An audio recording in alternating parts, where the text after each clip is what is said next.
Здравствуйте, в эфире программа «Интервью». Я представляю гостя в студии. Ильгам Галин, заместитель председателя Комитета Госсобрания Республики Башкортостан, представитель фракции КПРФ. Ильгам Илюсович, здравствуйте. Добрый день. Ильгам Илюсович, давайте сразу поговорим именно о том, чем живет партия КПРФ, региональное отделение, имею в виду, какие события отметили бы на сегодняшний день. У нас традиционные мероприятия в нашей партии, то есть в ближайшие дни 29 октября мы будем отмечать день рождения комсомола, более 100 лет уже прошло. То есть эти мероприятия пройдут в наших регионах, то есть в городах и районах нашей республики, проведут его праздничными концертными, спортивными мероприятиями, то есть поднятие гири, игра в шахматы, волейбол и так далее. Потом же мы готовимся к празднику Октябрьской революции. Это будет 7 ноября. Тоже мы его традиционно празднуем. И тоже проведем праздники по всей республике. Насколько откликаются у жителей республики вот именно эти праздники? Вот тенденция идет на омоложение, потому что у нас прошли отчетно-выборные собрания в местных отделениях, и где-то процентов 60-70 пришли молодые ребята. А старые, которые были до этого первые секретари, они остались наставниками, то есть вторыми секретарями. Вот как в Октябрьск, город Октябрьск, яркий пример, да, молодой первый секретарь, а второй секретарь уже предыдущий учит азам партийной работы. Ну и именно вот хочется услышать, а жители республики как приходят на эти мероприятия, как реагируют именно, потому что все-таки в истории нашей страны это именно комсомол, это же наложил очень серьезный отпечаток. Комсомол вообще это кузница кадров, не только нашей партии. Вы уж сами заметили, наверное, и в «Единой России» есть бывшие комсомольцы, да, и в нашей партии, и во всех партиях есть комсомольцы. Старые комсомольцы, которые еще, допустим, 70-е, 80-е годы, мы их используем, они с удовольствием приходят на занятия, вот, допустим, в школах и в других мероприятиях, они рассказывают, как они строили нашу страну. Поэтому молодежь зажигается этим, и кто-то в партию вступает, кто-то начинает копировать этих комсомольцев бывших, и вот такой вот патриотизм просыпается у нашего молодого поколения. Ильгам Илюсович, расскажите, какие еще мероприятия будут запланированы до конца года? Я понимаю, что осталось 2 месяца, но тем не менее. Буквально на днях Минфин нам принесет, как говорится, в Госсобрание бюджет республиканский.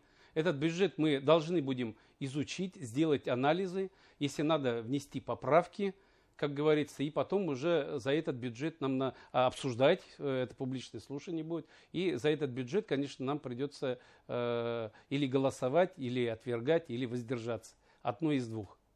Какая предварительная работа велась в этом направлении?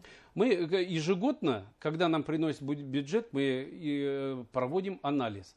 И в планах создать альтернативный бюджет. Вот мы думаем по поводу альтернативного бюджета. Уже у нас есть колоссальный опыт. Я уже, как говорится, второй созыв в комитете по бюджету уже руку набил, общался с 3-4 министрами финансов.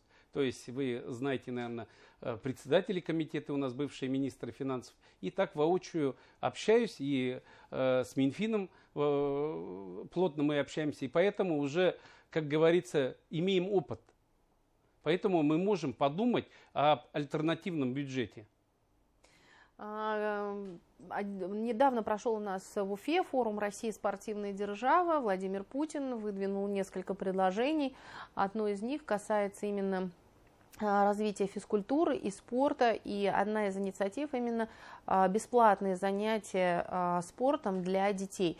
Вот какова точка зрения именно представителей фракции КПРФ, потому что в Советском Союзе всегда был спорт доступным, бесплатным, и вообще это было такое очень массовое движение. Что думаете? Вот смотрите, я сам был участником этих мероприятий, встречал гостей, посетил все эти как говорится, объекты. Мне очень понравилось, мне и моим коллегам, гостям тем более понравилось. Это прекрасные объекты международного масштаба, и поэтому такие международные объекты, я, как говорится, хочу сказать, да, где будут проходить международные соревнования, должны финансироваться федеральным бюджетом. Потому что вот эти прекрасные объекты на плечи Башкирии практически это тяжело будет содержать.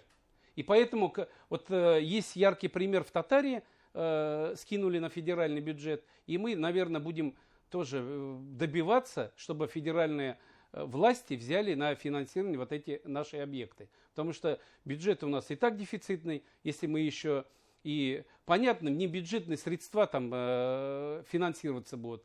Это замысел такой был, конечно, но объектов очень много, и грандиозные объекты. Поэтому федеральные власти должны все-таки обратить на это внимание. Прекрасные объекты, спору нет. И для молодежи, и для наших спортсменов. Все хвалили. И я сам вот посещал эти объекты. Очень, конечно, это на века сделанные объекты. И поэтому все-таки федеральные власти должны взять нагрузку на себя. Ну а если говорить конкретно о занятиях спортом для детей? Конечно же, у нас первая заповедь – обучить население бесплатно, вылечить и окультурить. Правильно? И поэтому обязательно наши дети должны бесплатно ходить в кружки, вот эти все, как это и раньше было, и должны спортом заниматься. Не в этих в компьютерах сидеть, а львиную долю заниматься спортом. Здоровое население. Как вы это видите? Как можно это реализовать? Потому что не всегда бюджет выделяет достаточно денег, например, достаточно средств для спортивных организаций, спортшкол и так далее. Если федеральное обеспечение будет вот этих объектов, да, то у нас уже будет люфт какой-то период, да, допустим, 3-4 часа бесплатно могут наши дети ходить и тренироваться. Вот только так. Мы со своим бюджетом, да, Республики Башкортостан эти объекты просто не вытащим.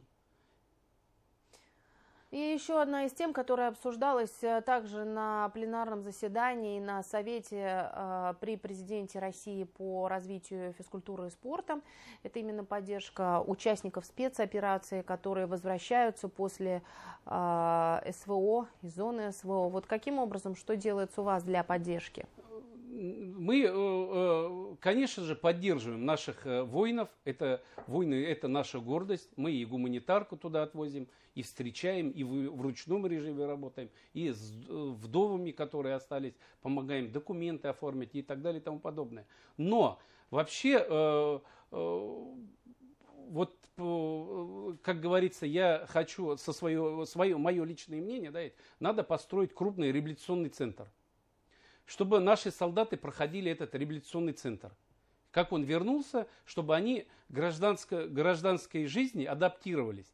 Все равно какие-то нюансы остаются. Там постоянно военные действия и гражданское общество. Во время вот этой адаптации, да, ведь, можно было подучить их, вылечить, и потом уже предложить им квалифицированную работу. Не так вот, как говорится, глава республики и президент говорит, мы их на руководящие должности поставим. Ну, на руководящие должности мы их поставим, ну, надо же какой-то фильтр пройти, все равно. Я так думаю, по крайней мере, это мое личное мнение. Реабилитационный центр, где мы должны их обучить, оздоровить, окультурить, а потом уже предлагать им работу, в первую очередь.